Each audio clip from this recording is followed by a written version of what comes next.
بسم اللہ الرحمن الرحیم۔ السلام علیکم ورحمۃ اللہ وبرکاتہ۔ ناظرین، ہم سب جانتے ہیں کہ اس دنیا میں مرد اور عورت کی جنس کے علاوہ ایک تیسری جنس بھی پائی جاتی ہے، جسے اردو میں خواجہ سرا، ہجڑا، خسرا جبکہ عربی میں مخنث کہا جاتا ہے۔ اب سوال یہ پیدا ہوتا ہے کہ اللہ پاک نے قرآن کریم میں اشرف المخلوقات میں شامل اس تیسری جنس کو کیوں نہ مخاطب کیا؟ شادی شدہ جوڑے کون سی ایسی غلطی تخلیق کے وہ عیب ہیں جو اللہ نے ان میں ایسے ہی رکھے ہیں؟ جیسے ہم بعض لوگوں کو انسانی اعضاء سے معذور پاتے ہیں، یہ نقائص امتحان کے لیے انسان میں رکھے جاتے ہیں۔ ایک انسان جو کہ معذور ہونے کے باوجود کامل عقل شعور رکھتا ہے تو اس کا امتحان صبر کا امتحان ہے۔ خنثی مشکل یعنی جس شخص میں مرد و عورت کی علامت بالکل مساوی برابر ہوں۔ کسی لڑکے یا لڑکی کا نکاح شرعاً جائز نہیں۔ البتہ خنثی غیر مشکل یعنی وہ خنثی کہ جس میں مردانہ قومی اور علامات غلط باتیں کرتے ہیں کہ ان کے ہاں خواجہ سرا پیدا ہو جاتے ہیں۔ کیا خواجہ سرا سے اسلام میں شادی کی اجازت دی گئی ہے؟ آئیے چلتے ہیں پہلے سوال کے جواب کی طرف۔ بے شک اللہ پاک ہی ساری کائنات کا خالق و مالک ہے، پھر ایسے کیسے ہو سکتا ہے کہ وہ اپنی مخلوق میں اس تیسری جنس کا ذکر نظر انداز کر دے؟ یہ محض ایک غلط فہمی ہے جو کہ مذہبی اور معاشرتی اکابرین نے ہمارے اندر پیدا کی ہوئی ہے۔ آئیے اس مسئلے کے حل کے لیے مشہور سائنسدان ہیری کلین فلٹر کی تھیوری کو دیکھتے ہیں۔ اس نے ایک بیماری دریافت کی جس کا نام اس نے اپنے نام پر یعنی کلین فلٹر سنڈروم رکھا۔ اس بیماری کے مطابق عورت اور مرد کی طرح خواجہ سرا کوئی تیسری جنس نہیں ہے، بلکہ یہ ایک جسمانی بیماری ہے۔ اللہ تعالیٰ نے انسان کو مرد اور عورت کے ہی روپ میں پیدا کیا ہے، لیکن جس طرح دیگر پیدائشی بیماریوں کی وجہ سے بچہ اندھا، گونگا اور بہرا پیدا ہو سکتا ہے، تو اسی طرح کروموسومز ایکس اور وائی کی تعداد کے عدم مطابقت کی وجہ سے بچہ کی جنس کا تعین بھی نہیں ہو پاتا، جس سے بچہ پیدائشی طور پر اب نارمل پیدا ہو جاتا ہے۔ ہر انسان میں 23 کروموسومز کے جوڑے پائے جاتے ہیں اور ہر جوڑا 2 کرومیٹین پر مشتمل ہوتا ہے۔ اسی طرح مجموعی طور پر ایک انسان میں 46 کرومیٹین پائے جاتے ہیں۔ بعض اوقات کروموسومز کی تبدیلی کے وقت مردوں میں ایک زائد کرومیٹین ایکس پیدا ہوتا ہے۔ اس طرح مردوں میں 46 کی بجائے 47 کرومیٹین بن جاتے ہیں۔ سائنسدانوں کے مطابق ہر 500 میں سے ایک مرد یہ 47واں کرومیٹین پیدا کرتا ہے، اور بچے کی پیدائش کے وقت اگر یہی 47واں کرومیٹین کو باپ کی طرف سے ایکس ایکس یا ایکس وائی کی شکل ہوتا ہے۔ یہاں یہ بات واضح کر دیں کہ ماں کی طرف سے ہر صورت میں ایک ہی کرومیٹین ایکس آتا ہے، جبکہ باپ کی طرف سے ایکس اور وائی دونوں میں سے کسی ایک نے آنا ہوتا ہے۔ لیکن اگر بدقسمتی سے باپ کی طرف سے ماں کو دونوں ایکس اور وائی کرومیٹین مل جائیں تو پھر وہ ماں کے ایکس کے ساتھ مل کر ایک ایسا بچہ پیدا کرتے ہیں کہ جس کی ساری زندگی سزا بچے اور ماں کو دی جاتی ہے، جبکہ یہ تحفہ تو باپ کی طرف سے ہوتا ہے۔ لیکن اسلامی نقطہ نظر سے امام ابو الفرح طرطوسی کتاب تحریم الفواحش میں حضرت ابن عباس رضی اللہ تعالیٰ عنہ سے ایک روایت نقل کرتے ہیں۔ حضرت ابن عباس رضی اللہ تعالیٰ عنہ نے فرمایا کہ ہجڑے جنات کی اولاد ہیں۔ کسی نے حضرت ابن عباس رضی اللہ تعالیٰ عنہ سے دریافت کیا کہ یہ کیسے ہو سکتا ہے، تو آپ رضی اللہ تعالیٰ عنہ نے فرمایا کہ اللہ تعالیٰ اور اس کے رسول صلی اللہ علیہ وآلہ وسلم نے آدمی کو حالت حیض میں بیوی سے مباشرت کرنے سے منع کیا۔ جب آدمی حالت حیض میں بیوی کے پاس آتا ہے تو شیطان عورت کی طرف آدمی سے پہلے پہنچ جاتا ہے۔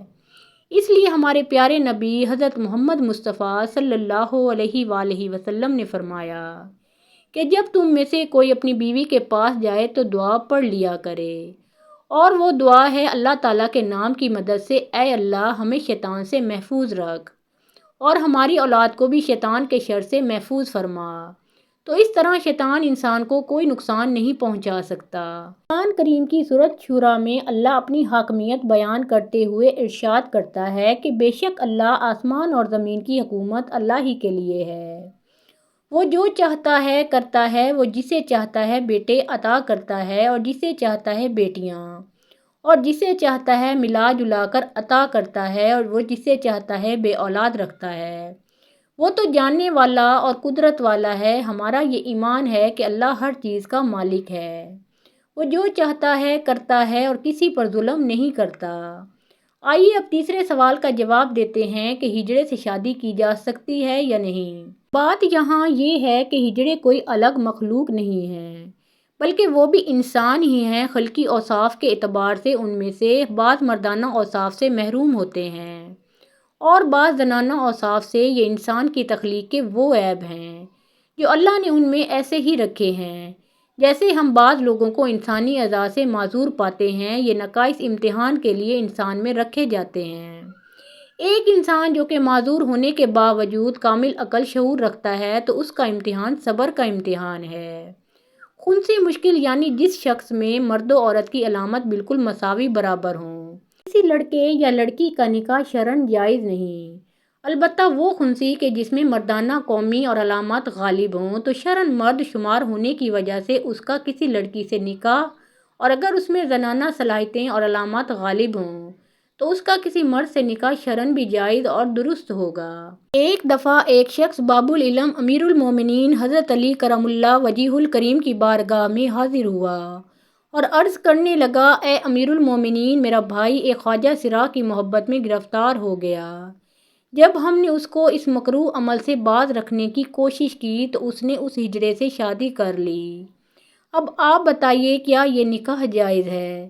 جب یہ معاملہ حضرت علی رضی اللہ تعالیٰ عنہ کے سامنے پیش کیا گیا تو آپ رضی اللہ تعالیٰ عنہ نے خواجہ سرا سے دریافت کیا کہ تمہاری مشابہت مرد کی طرح ہے یا عورت جیسی ہے؟ خواجہ سرا نے بتایا کہ مجھ میں مرد اور عورت دونوں کی خصوصیات پائی جاتی ہیں، مجھے ماہواری بھی آتی ہے اور میں مردوں کی طرح بھی زندگی گزارتا ہوں۔ ایک دفعہ یہودیوں کی ایک جماعت حضرت علی رضی اللہ تعالیٰ عنہ کے پاس آئی اور وہ حضرت علی کرم اللہ وجہہ الکریم کے علم اور دانائی کے مقام سے واقف تھے۔ وہ نادان یہ سوچ کر آئے تھے کہ اگر کسی طریقے سے وہ حضرت علی رضی اللہ تعالیٰ عنہ کو علمی بنیاد پر شکست دے دیں تو اس سے مسلمانوں کو شرمندگی ہوگی اور ہر طرف ہمارا ڈنکا بجنے لگے گا۔ اس یہودی جماعت نے یہ بھی منصوبہ بنایا کہ ہم نہ صرف آپ سے سوال کریں گے بلکہ آپ سے سوال آپ کی کتاب یعنی قرآن مجید سے نہیں بلکہ اپنی کتاب یعنی تورات سے کریں گے۔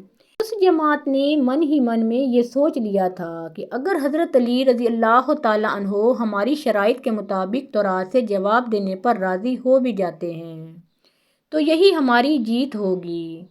لیکن کیسے؟ ناظرین، یہودیوں کی اس جماعت کا ماننا کچھ یوں تھا کہ حضرت علی رضی اللہ تعالیٰ عنہ بہرحال حضرت محمد مصطفیٰ صلی اللہ علیہ وآلہ وسلم کے ماننے والے ہیں اور حضرت محمد صلی اللہ علیہ وآلہ وسلم پر قرآن پاک نازل ہوا، تو یہ بات ممکن نہیں کہ حضرت علی رضی اللہ تعالیٰ عنہ کسی صورت تورات کے سوالوں کا جواب تورات سے ہی دے سکیں۔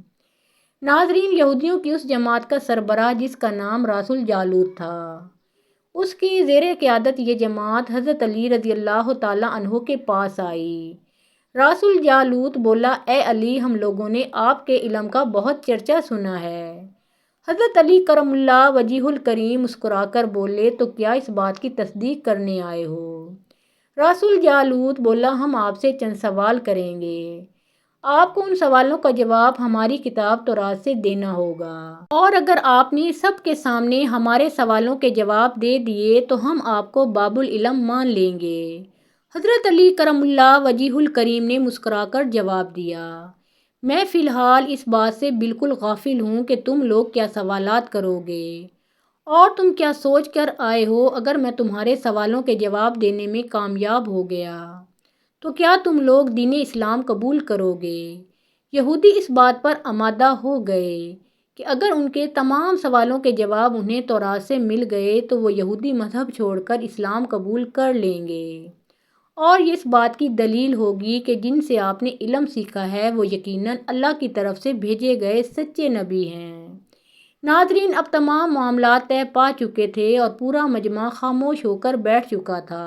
سوالوں کا سلسلہ شروع ہوا۔ یہودی عالم راس الجالوت نے مجمع کی جانب دیکھا اور علم کے تکبر سے بھرپور لہجے میں سوال کیا، اے علی، یہ بتائیے کہ وہ کون سی چیز ہے جو خدا کے لیے نہیں ہے؟ یہودی یہ جانتے تھے کہ مسلمانوں کی کتاب میں درج ہے کہ ہر چیز اللہ تعالیٰ کے لیے ہے، اور اس بات کا جواب حضرت علی کے لیے دینا ناممکن ہوگا۔ مجمع میں بیٹھے تمام افراد سوچ میں ڈوب گئے کہ کائنات میں کوئی ایسی چیز بھی ہے جو اللہ کے لیے نہ ہو۔ تب حضرت علی رضی اللہ تعالیٰ عنہ نے بغیر کسی توقف کے فرمایا کہ تم جاننا چاہتے ہو کہ وہ کون سی چیز ہے جو اللہ کے لیے نہیں ہے، تو اس کا جواب شرک ہے۔ اللہ ہر قسم کے شرک سے پاک ہے۔ تمام مجمع جو بیٹھا سن رہا تھا بے ساختہ واہ واہ کہہ اٹھا۔ ناظرین، اب رسول جالوت نے دوسرا سوال کیا، اے علی یہ بتائیے کہ وہ کون سی جگہ ہے جہاں اللہ موجود نہیں ہے؟ حضرت علی رضی اللہ تعالیٰ عنہ نے اس کو فوراً جواب دیا کہ اللہ تعالیٰ ہر جگہ موجود ہے۔ اس پر رسول جالوت بولا، اس سوال کا جواب آپ ہمیں ہماری کتاب سے دیں۔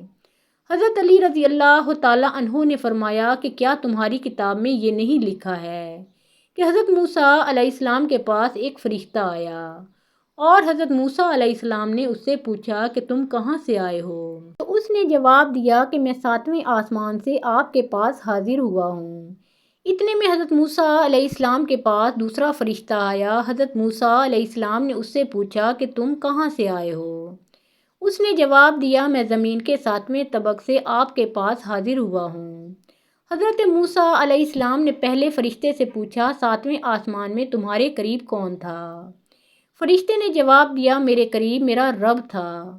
حضرت موسیٰ علیہ السلام نے زمین سے آنے والے دوسرے فرشتے سے پوچھا تمہارے قریب کون تھا؟ تو اس نے جواب دیا میرے قریب میرا رب تھا۔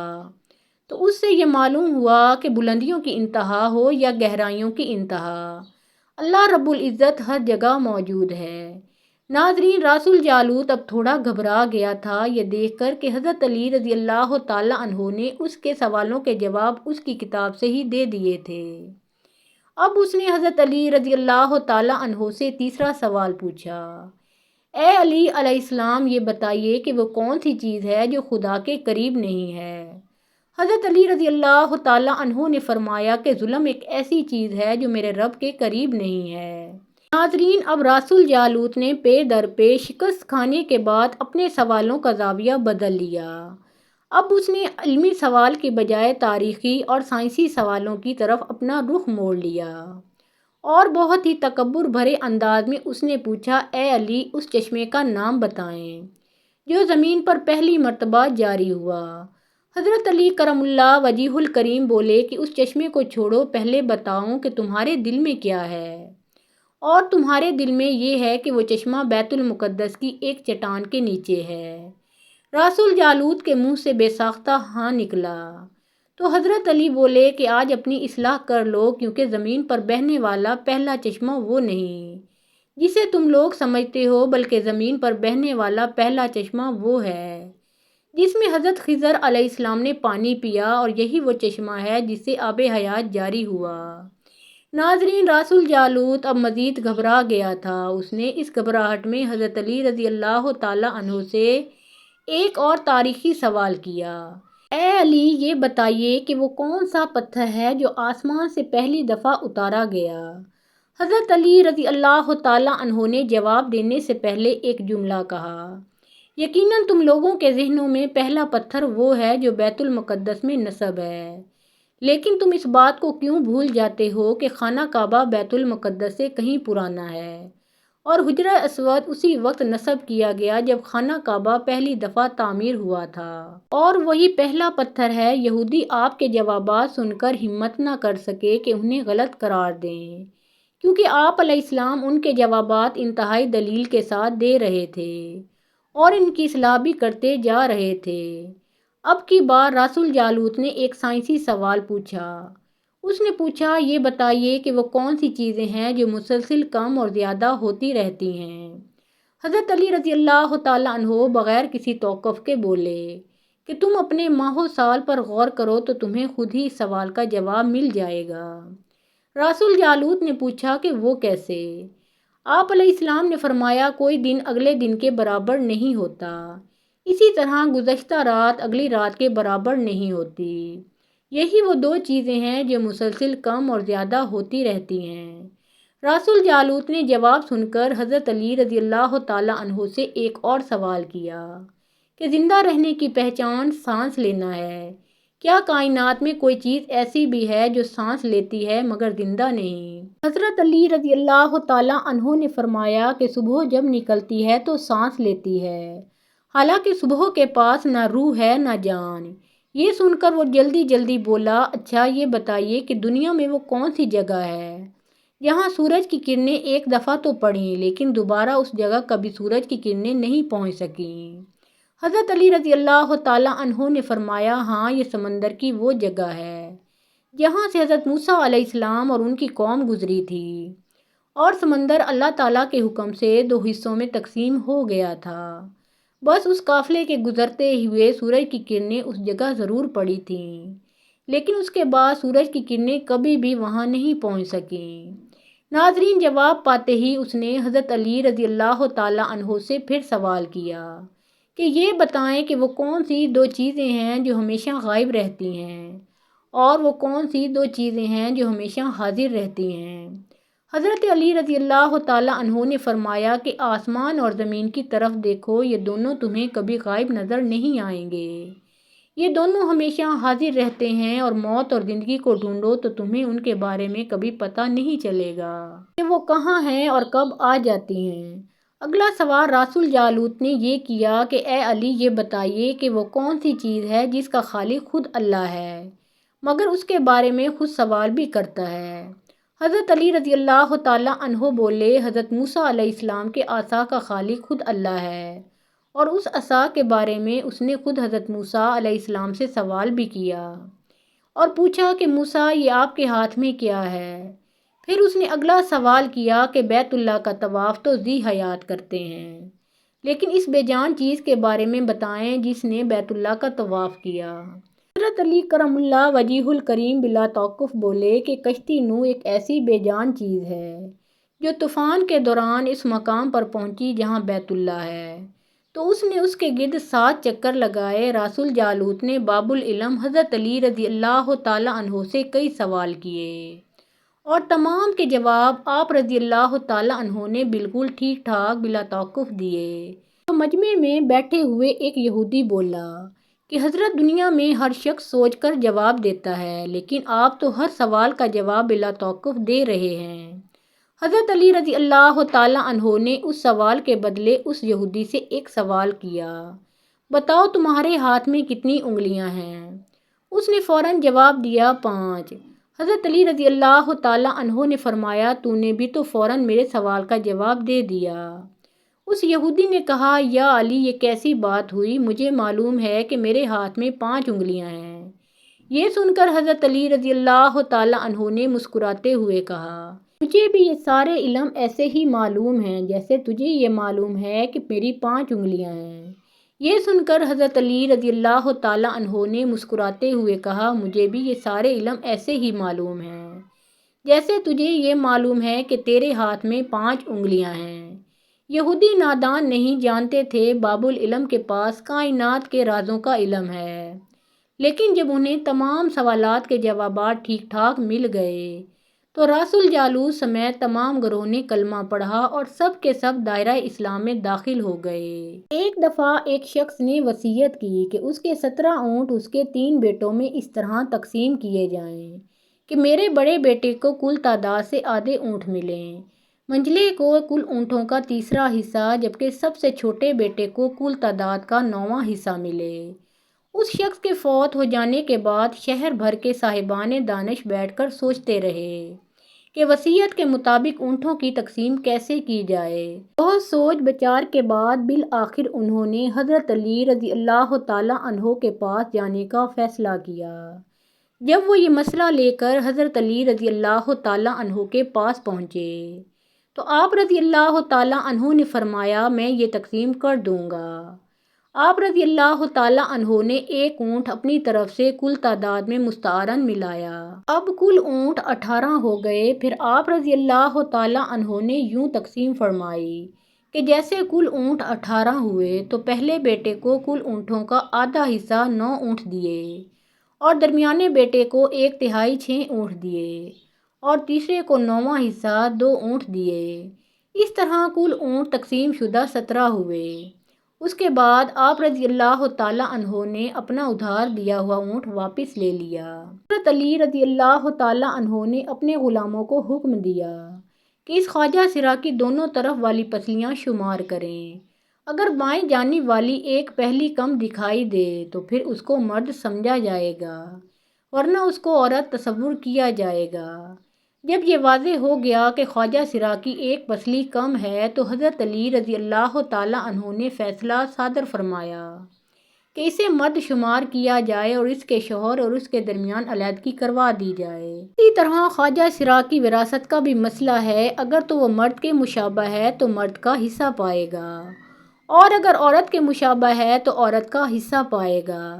افسوس کہ ہمارا معاشرہ جو کہ اسلامی معاشرہ کہلاتا ہے، اس میں انہیں عزت و احترام حاصل نہیں جو کہ مرد کو حاصل ہے۔ اسلام میں قدرتی طور پر پیدا ہونے والے ہجڑے بچوں کے لیے وراثت میں حصہ رکھا گیا ہے۔ اس معاملے میں سب سے پہلے والدین کو شعور دینا چاہیے کہ اگر کوئی ایسا بچہ پیدا ہوتا ہے تو اس صورت میں اسے گھر سے نکالنے کی بجائے معذور سمجھ کر معاشرے کا کارآمد شہری بنانا چاہیے۔ اس سلسلے میں دوسری اور بڑی ذمہ داری حکومت وقت پر عائد ہوتی ہے کہ ان پر جو کام کاج کے دروازے بند ہوتے ہیں، جن کی وجہ سے یہ سڑکوں پر بھیک مانگنے تک مجبور ہو جاتے ہیں، وہ ختم کی جائیں۔ اس سلسلے میں قانون تو موجود ہے لیکن عمل کوئی نہیں کرتا۔ بہرحال ہماری آج کی یہ ویڈیو اسی سلسلے میں ایک کاوش تھی کہ ان لوگوں کو وہ حقوق دلوائے جائیں جو کہ باقی تمام شہریوں کو حاصل ہیں۔ میری آپ سب سے گزارش ہے کہ خواجہ سرا کو تحقیر کی نظر سے دیکھنے کی بجائے ان کو بھی عزت و احترام دیا کریں، جیسے کہ معاشرے کے دوسرے تمام افراد کو حاصل ہے۔ اللہ پاک مجھے اور اس ویڈیو کو دیکھنے والے تمام افراد کو کلین فلٹر سنڈروم جیسی بیماری سے محفوظ فرمائے اور ہمارا خاتمہ بالخیر فرمائے، آمین ثم آمین۔